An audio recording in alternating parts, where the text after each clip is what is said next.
We are in what could be called the most dangerous phase of this war because we see deteriorating conditions globally in terms of the economic situation, negatives across the board for the Gulf countries in terms of oil output. The US is burning through their reserves. Yet the United States is contemplating with Israel, supposedly Trump and Netanyahu are going to talk at any moment now to brief on what U.S. advisors and, of course, the Israelis have been cooking up for a renewed round of strikes. Iran has consistently said their finger is on the trigger when it comes to any restarting of this war. First of all, Marandi, what's your assessment of where things are right now, given that it seems like the United States, after this visit from to China by Donald Trump, is seeking some kind of resumption? Yes, I risk being the boy who cried wolf.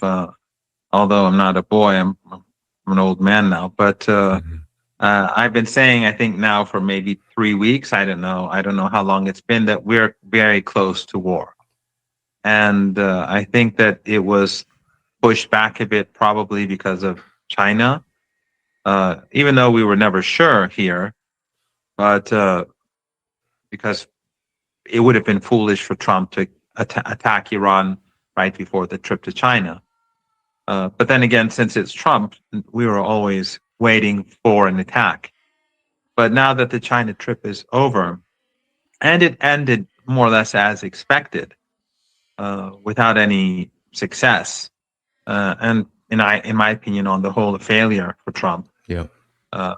Because all we saw in this trip was President Xi being the world leader and Trump looking like the number two. So the only positive thing for Trump on this trip, as I said somewhere else, is that he did not make a fool of himself or did not insult the Chinese during the 2 days. He was able to control himself for the period when he was in Beijing.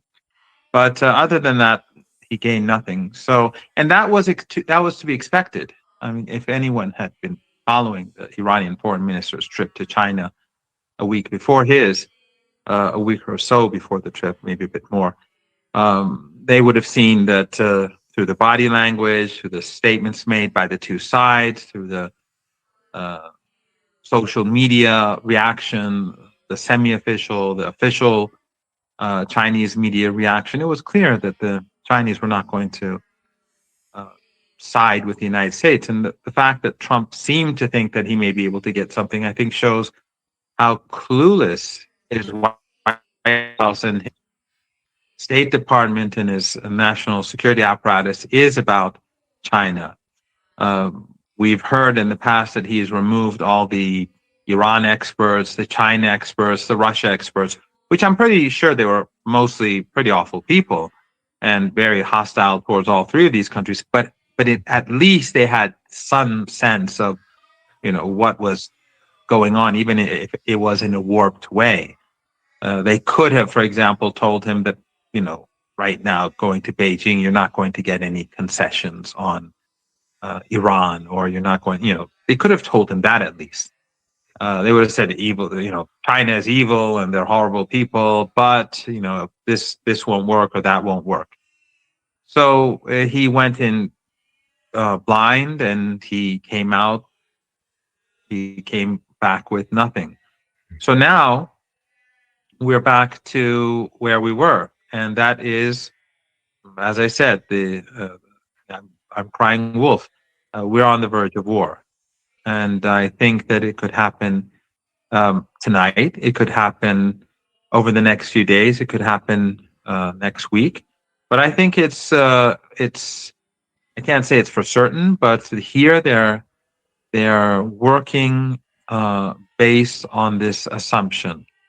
Now it could manifest itself in different ways, but again, the working assumption here is that it will be a massive attack where the Israelis and the American regime, they bomb Iranian critical infrastructure, targeting ordinary people, electrical power plants, and they try to take territory in the Persian Gulf region, islands, the mainland areas there, and that they use their Wahhabi, Salafi, Takfiri terrorists in alongside the border of Pakistan to carry out assassinations and infiltration from there.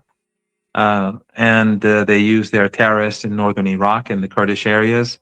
There are about 5,000 or 6,000 of them there to attack Iran from the northern Iraqi border. That is the working assumption right now in Iran, that the response will be and also operations inside Iran, like the failed operation near Isfahan, which was it was not about any pilots or anything like that. It was about extracting Iran's uranium. So this is the working assumption, that there will be a massive attack and an attempt to take out Iran's uranium, to occupy parts of Iran,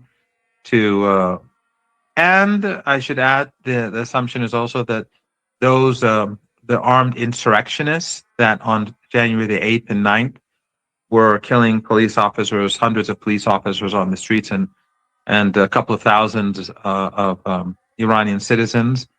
The one that Trump keeps alluding to, that they're remnants and perhaps new people who've been recruited online, that they will, or others who infiltrate from Iran's borders, that they will attempt some sort of armed insurrection in different Iranian cities. And you have to keep, by the way, just to remind your viewers, we've gone over this multiple times, but the whole 30, 40, 50,000 people being murdered, peaceful protesters on the streets, of course, was always a lie. But the 3,117 people who were murdered, it is clear now that Western intelligence agencies were behind it, the Israelis, the Americans, the MI6, and they were responsible for those deaths. And it was every time Trump speaks, he says, nuclear weapon, they killed 40,000 people. Nuclear weapon, they killed 40,000 people. This assault on the Iranian people back then, which the Western media ran with, this was the agenda from the beginning. It was to prepare the grounds for an assault on the country. And this is something that people should keep in mind, because now we're hearing that, I don't know, that Iran gave Cuba hundreds of drones. So that Iran did. I didn't know that, because the all of the headlines in the early reports were just that Cuba had acquired these drones. I didn't see any source, but you're saying that the report is that maybe I'm wrong. But it's always us. I mean, so at the end of especially when it comes to drone, because Iran, you guys are Iranians are the drone kings, I guess. But continue. Yeah. So Cuba is going to destroy the United States with a few hundred drones, and it's going to wipe out Florida. And so all of these are all just, just like the drugs and the drug boats, and these are all tools. These are all fabrications. These are all means through which the empire can fool its own people and people across the West long enough for them to do what it is that they want to do. And then afterwards, a few years later, you get documentaries, you get leaks. Yes, it wasn't exactly like that. There were no weapons of mass destruction in Iraq, and all that. When after it's too late, that was a mistake or whatever. But so right now, people should be, have their eyes open about Cuba. Yeah. And then tomorrow, there may be some protests in Cuba, and a couple of people may get killed, and then, or a couple tens of people will get killed, and then they'll have to save the Cuban people, and they have drones, and they're going to invade the United States, and you're going to hear all sorts of nonsense, quite possibly, if they have the energy to go to Cuba, to take Cuba. But hopefully, the axis of resistance in this war will deal Trump such a blow, God willing, that the people of Cuba will be spared. Yeah, and it seems so. I just looked at the Axios report, or should I say, the CIA's report on this. But Axios was reporting that indeed they are blaming both Iran and Russia. So there's still some Russia hawks in Washington, trying to focus on some Russia. Their brains aren't all on Iran or Cuba, but they blame Russia and Iran for giving these some odd 100 drones. And it seems to me that, especially in the Cuba situation, that might be in response to the fact that there are actually prominent Republicans in the Senate and the House that don't want to see an escalation right now with Cuba, for the simple fact that they want to see their polling numbers improve before the November elections, because it's their when we talk about the House and the Senate, it's their careers, so they want their seats. It's nothing about Cuba, no benevolence toward Cuba, but nonetheless, when it comes to Iran, Professor Marandi, one of the major reports, just like the Democrats who are now against the war in Iran, right. It's not that they are humane or that they're decent people. No, they if they were in power, they would have started the war. Yeah, they too can read some now tea leaves. It's going downhill. Yep. You froze a little bit. Yeah. But you're saying, Professor Marandi, sorry, you froze a little bit. But saying now that it's going downhill so fast, they're the first to jump off the ship. Of course. And it's always easier, Professor Marandi, when you don't have the power to stop it, which the Democrats have shown that they don't have it, both for their unwillingness to and also just for the structural reasons that they can't seem to win any elections. So, but when it comes to Iran, one of the major reports that has come out, Professor Marandi, is the UAE. It seems like the UAE is being it's like the bait on the fish line. It's like on the fisherman's line. Like the U.S. just keeps throwing it out there and saying, this is our piece to restart aggression with Iran. Now there's reports. Did you see it that that the UAE is being told by the Trump administration to go seize a disputed island between the UAE and Iran? What do you make of this? And is the UAE really going to be the launching pad for this renewed war of aggression? Well, the U.S. has brought in, as you know, lots of troops. And most of those planes that we saw constantly coming to the region for weeks after the ceasefire began, bringing equipment. Apparently, most of those planes were bringing in equipment for a grounded assault. A lot of them were, of course, ammunition and spare parts for the planes so that they could slaughter more kids in schools and things like that. But most of them were for a ground assault. A lot of those troops, from my understanding, a lot of those troops are in the Emirates. A lot of them are in Bahrain. And a lot of them are in Kuwait, if I'm not mistaken. I should have checked on this before coming on your show. And then a lot of the planes are in Qatar, Saudi Arabia, and the Emirates too. So if there is an assault, yes, the Emirates will be a foothold, or it will be from where, not a foothold, but it will be from where, one of the places from where the assault begins. The Emirates doesn't have a strong force. It's a country of 1.2 million people, and it doesn't have a real armed forces. It has lots of weapons and jets and so on, but those are basically for corruption. They buy the weapons to bribe the United States.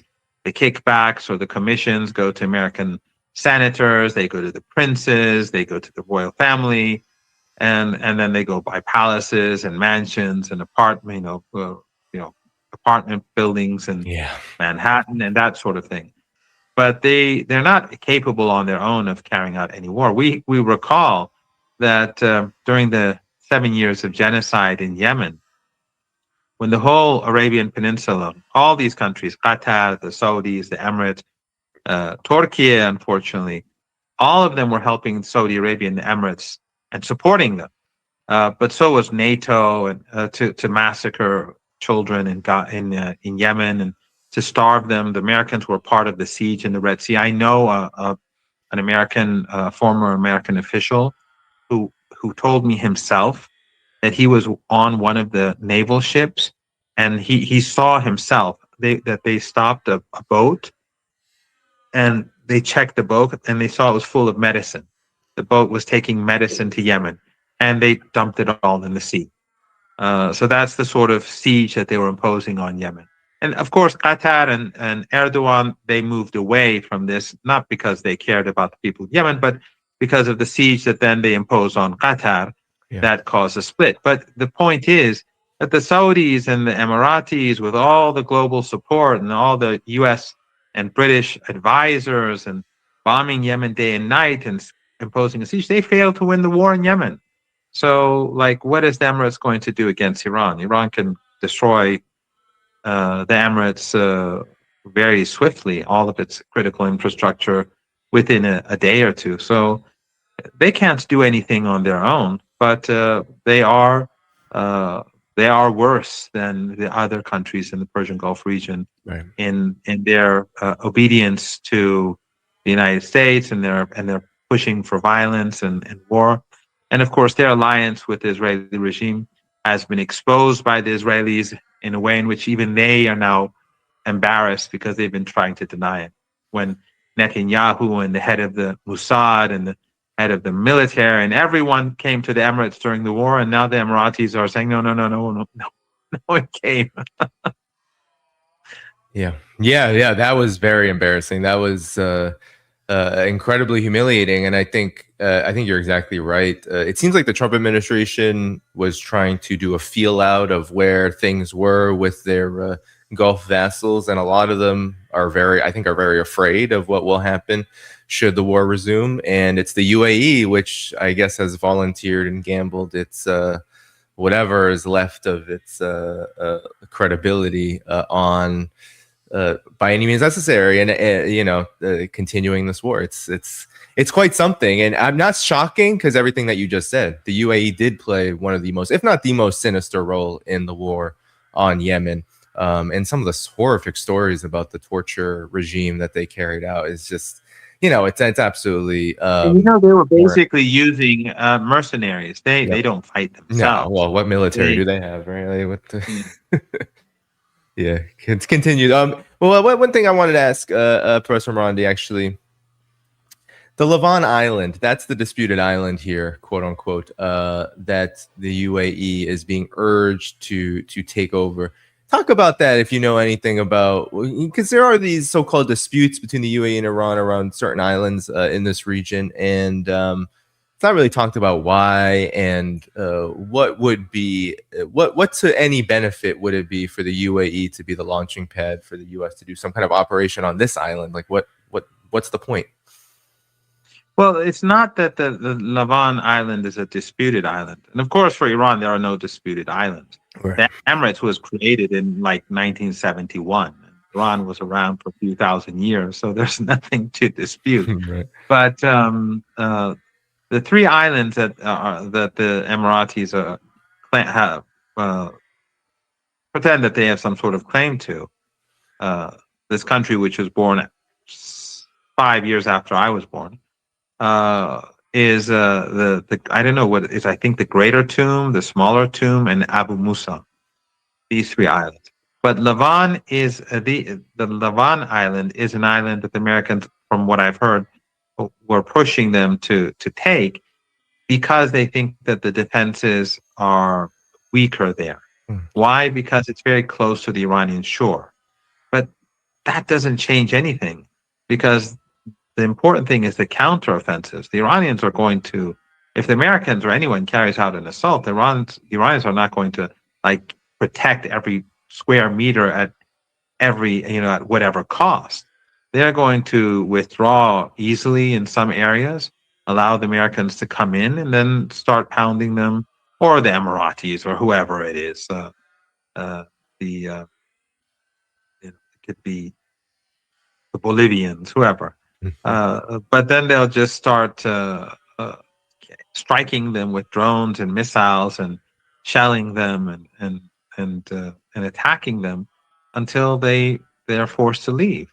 And if you right now just check the weather in Dubai, I don't know what the weather is like right now, but the humidity is very high. It should be through the roof, and we're moving towards summer, and it's going to be June in less than 2 weeks.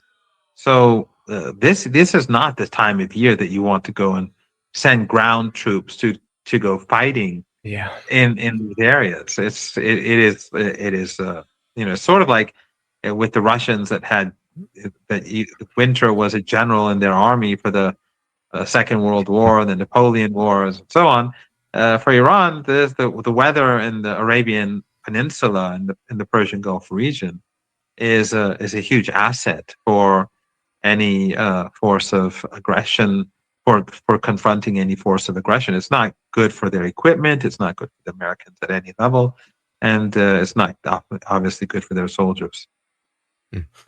Yeah, right now it's saying 87 Fahrenheit in the middle of the night in Dubai. Humidity, of course, is very, very high as well. So, those are not ideal conditions to carry out a And ground it's going to operation. get worse. Every day it's getting hotter.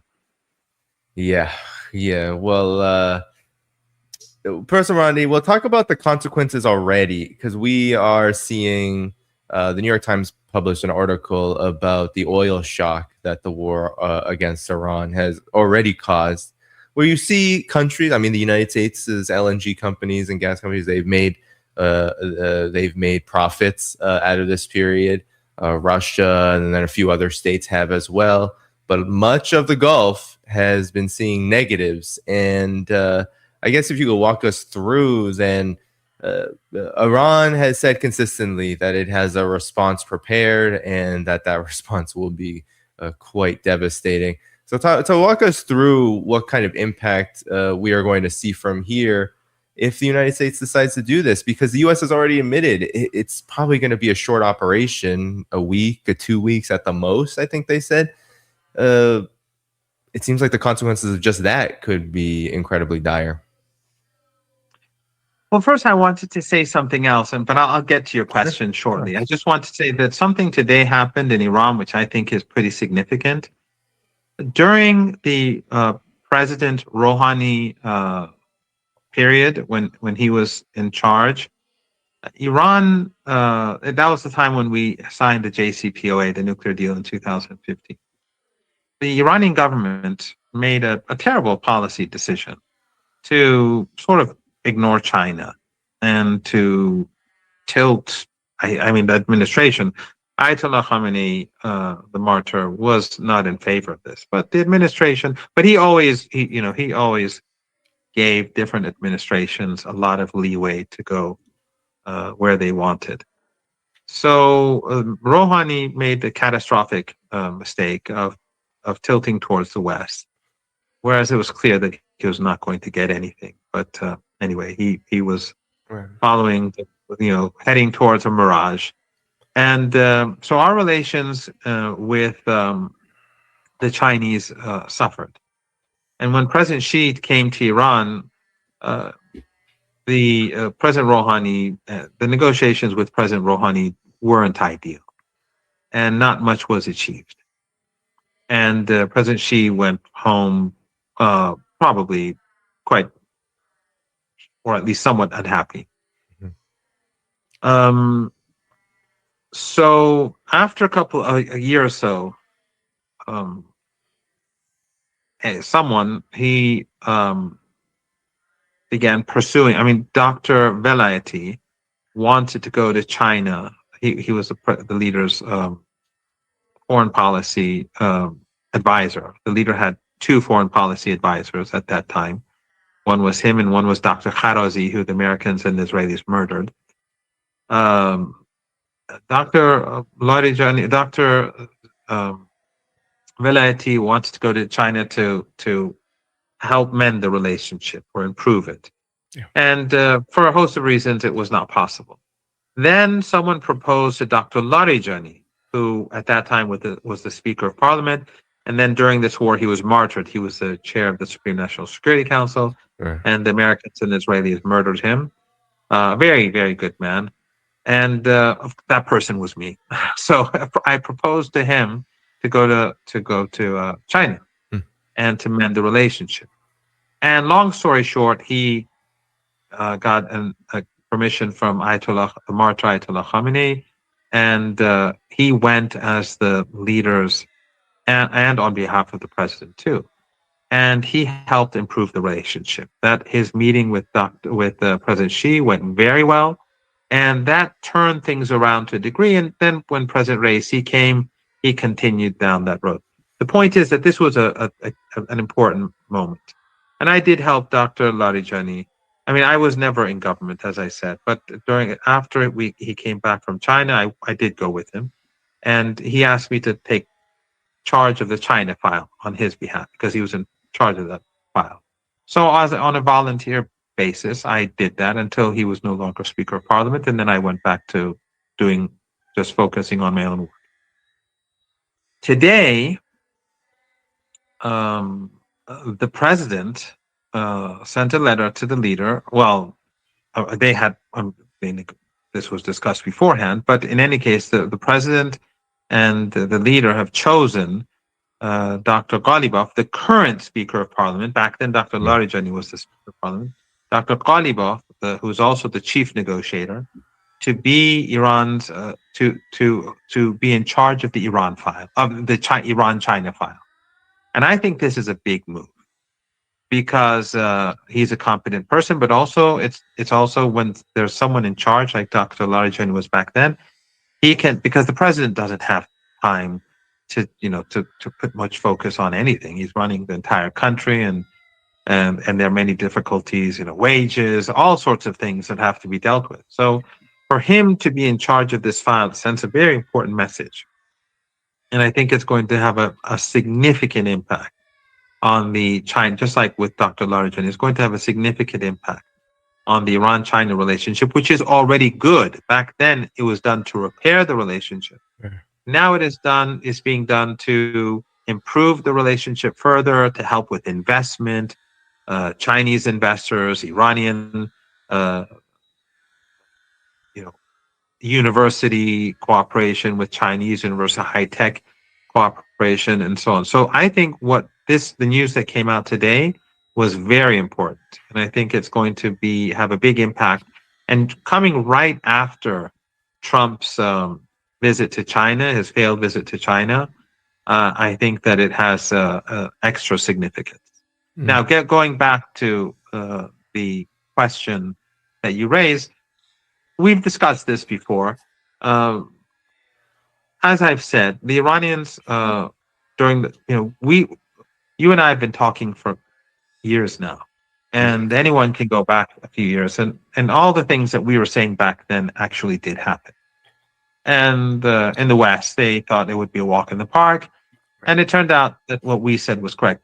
And after the war and during the war, we also had these discussions, and I said that Iran's missile capabilities, their drone capabilities, they're intact, and they were constantly saying that now we're seeing again that they're coming to closer to realistic conclusions, even though the New York Times and others those numbers are not accurate. I can say with confidence that Iran's missile and drone capabilities today are greater than they were on the first day of war. Iran's economy, yes, damaged, hurt, inflation high. That's a different thing. But when it comes to Iran's capabilities to strike, they're stronger today than they were back then.